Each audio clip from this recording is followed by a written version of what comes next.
이번에 이기면 한국이 될 것이고 이번에 지면 북한이 되는 것이다. 이는 현재 미얀마 시민들 사이에서 빠르게 퍼지고 있는 말입니다. 한국 시민들이 1980년대 정부에 대항하며 희생을 대가로 민주화를 얻어냈듯이 미얀마에서는 현재의 희생을 감수하더라도 미래 세대에게 민주화를 남겨주어야 한다는 강한 유대감이 형성되었습니다.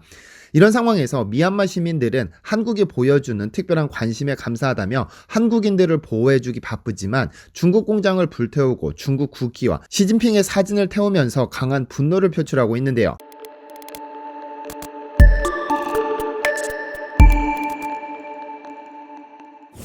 안녕하세요, 디스멘터리입니다. 지난 2019년 6월 범죄인 인도 법안에 반대하며 거리로 쏟아져 나온 144만 명의 홍콩 시민들은 감동적인 장면을 연출했습니다.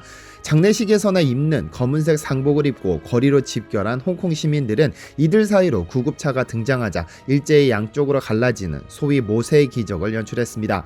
누구도 강제하지 않은 말 그대로 순수한 기적이 일어났는데 시위대는 구급차가 움직이는 위치에 맞춰 순식간에 갈라졌다 다시 합쳐졌습니다. 검은 물결이 장관이었죠. 이 영상이 온라인에 공개되자 홍콩에서 일어난 모세의 기적이라는 제목으로 전 세계인들의 관심을 불러 모았습니다.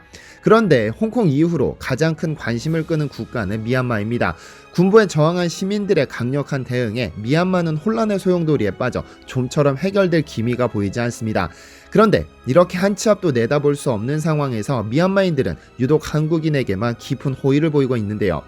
미얀마에 거주하는 한 한국인은 미얀마 제1의 도시 양곤의 심각한 상황을 영상으로 기록해 전 세계에 공개했습니다. 그러나 그는 최대한 생생한 상황을 담기 위해 도시 곳곳을 찾아다녔지만 군부가 침입하지 못하도록 세워둔 장애물 때문에 동선이 자유롭지 못했죠.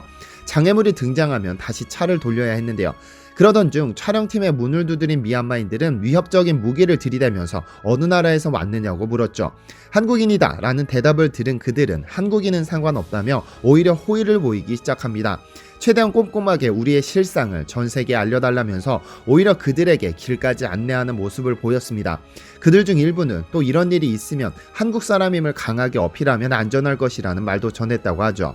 현재 미얀마에서 한국의 위치를 다시금 생각하게 합니다. 그런데 만약 이들이 한국인이 아니라 중국인이었다면 어떤 봉변을 당했을지 아무도 알지 못합니다. 왜냐하면 현재 중국은 미얀마에서 군부만큼이나 미움을 받는 집단이니까요. 사태 초기 당시 미얀마에서는 유독 중국에 대한 강한 분노가 표출됐습니다. 사태를 해결하기 위해 유엔의 평화유지군을 파견하는 등의 옵션을 고려했었지만 안보리 상임이사국인 중국이 반대하면서 무산됐는데 이 사실이 시민들 사이에 전해지면서 중국에 대한 분노는 커져만 갔습니다. 현재 중국인 소유의 공장, 중국 국기 등은 미얀마에서 소위 분노의 표출 대상입니다. 얼마 전 미얀마 주요 도시 만달레이에서는 중국 국가주석 시진핑이 불타는 사건이 발생했습니다. 시진핑을 닮은 것으로 잘 알려진 곰돌이 푸 가면을 둘러싼 시위대는 중국산 제품을 보이콧하자는 팻말을 들고 가두 시위에 나섰는데요. 북부의 카친주 파칸에서도 반중 시위는 거세게 일었습니다.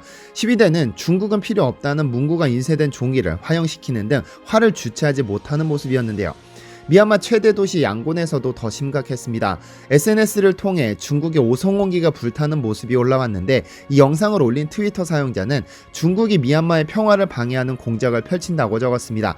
사건의 발달은 3월 10일입니다. 유엔 안보리는 미얀마의 현재 상황에 강한 우려를 표하는 성명을 발표하며 평화유지군을 파견하는 등 제재를 가할 수도 있다는 성명을 발표했지만 행동이 아닌 말로 그치고 말았습니다.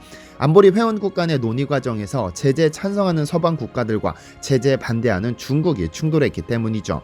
서방 국가들은 군부를 압박하려는 목적으로 추가 조치를 검토하고 있다는 표현을 넣으려고 했지만 중국 등이 이를 반대했고 중국은 오히려 민간인들이 죽어간다는 표현까지도 삭제하자며 군부의 우호적인 듯한 제스처를 취했습니다. 이 사실이 알려지면서 미얀마 시민들 사이에서 중국에 대한 강한 분노가 생겨난 것이죠.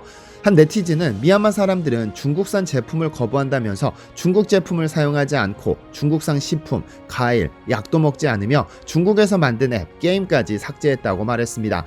그러면서 중국은 그런 대접을 당해도 마땅하다고 적었죠. 그런데 더 심각한 문제는 따로 있습니다. 바로 미얀마에 거주하는 중국인들입니다. 반중 정서가 강해지기 시작한 3월 중순경 양곤에서는 중국인들이 운영하는 공장 32곳이 알 수 없는 이들로부터 공격을 받아 화재가 발생했습니다. 알 수 없는 이들은 당연히 중국의 분노를 표출한 미얀마 시민들이었습니다. 이 사고로 총 420억 원의 재산 피해가 난 것으로 알려졌는데요. 중국산 제품 보이콧 운동, 그리고 중국인들이 운영하는 시설에 대한 무차별적인 공격 때문에 현재 중국인들은 엑소더스를 준비하고 있다는 소식까지 전해졌습니다. 자칫 맘 놓고 집 밖으로 나왔다가는 어떤 위험이 도사리는지 알지 못하니까요. 실제로 미얀마에 거주하는 중국 기업 관계자는 많은 기업들이 현지에서 긴급 대응 계획을 수립하고 있다면서 여러 옵션 중 사업을 철수하는 방안도 포함되어 있다고 말했습니다. 그러면서 회사 내부적으로 미얀마에서 아예 사업을 접는 것과 관련해서도 논의하고 있으며 다른 기업들 역시 상황의 추이를 지켜보면서 중국으로 돌아가는 선택지도 고려하는 것으로 안다고 말했습니다. 실제로 수력 발전 분야의 중국 국유 기업은 일부 직원들을 긴급히 본국으로 돌려보내기도 했는데요. 그런데 이렇게 강한 분노가 찬 미얀마인들은 한국에게 전혀 다른 반응을 보이고 있습니다. 이번에 이기면 한국이 되고 지면 북한이 된다는 말이 퍼지고 있을 정도로 미얀마인들에게 한국은 희망의 상징입니다. 한국은 5.18 광주 민주화운동이라는 민주화운동을 통해 민주화를 이뤄냈는데 정확히 41년 후 똑같은 상황이 미얀마에서 벌어지고 있죠. 미국의 더 디플로맷은 최근 미얀마에서 벌어지는 시위가 한국의 민주화운동과 닮았다며 5.18의 상징과도 같은 임을 위한 행진곡이 미얀마에서 불려지고 있다고 전하기도 했는데요.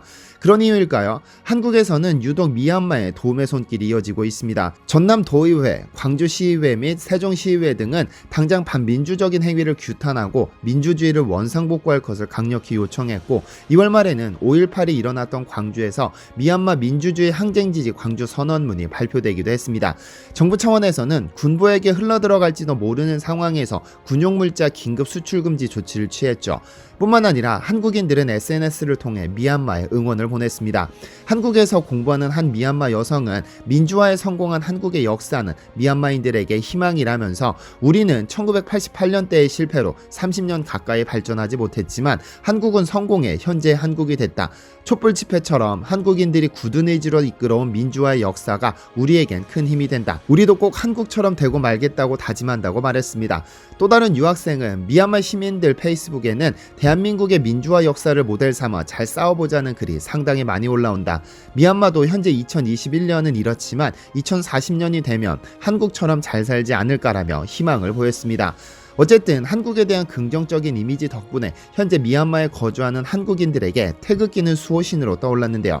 중국 공장에 대한 방화가 발생했을 당시 한국인들은 우리는 중국이 아니라는 의미로 공장에 태극기를 걸었습니다.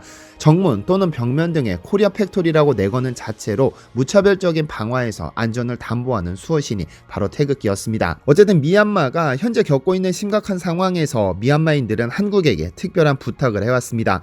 현재 미얀마는 총선에서 선출된 정통성을 기반으로 임시정부를 수립했습니다. CRPH라 불리는 연방정부 대표위원회는 유엔 안보리가 제발 도와달라는 호소를 남겼습니다.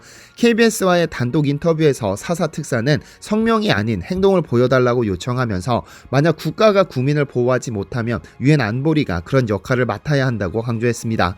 또한 군부의 만행을 더 이상 지켜보고만 있을 것이냐면서 제발 국제평화 유지군을 양곤과 만달레이 등에 보내달라고 했죠. 그리고 그는 특별히 한국에게 부탁할 것이 있다고 했습니다. 미얀마는 국민들이 군부를 피해 안전하게 지낼 수 있는 세이프존을 만들 예정인데 여기에 한국 정부가 꼭 도와줬으면 좋겠다고 했습니다. 물, 식량, 약품 등 안전하게 지낼 수 있도록 지원을 아끼지 말아달라고도 했죠. 현재 전 세계적으로 초미의 관심을 받는 미얀마의 민주화 운동은 한국의 민주화 운동과 똑같이 닮았습니다. 비록 당시는 SNS 등이 발달하지 못한 관계로 전 세계인들의 지지를 받거나 응원을 받지 못했습니다. 하지만 2021년에 우리는 직접 현장에서 목숨 걸고 싸워줄 수는 없지만 그들이 힘내서 민주화를 얻어낼 수 있도록 다양한 방법으로 지지할 수는 있습니다. 미얀마의 봄이 오는 날, 제2의 베트남이라 불리는 이곳은 어쩌면 한국에게 새로운 경제 발전의 기회를 제공하게 되지 않을까요? 시청해주셔서 감사합니다.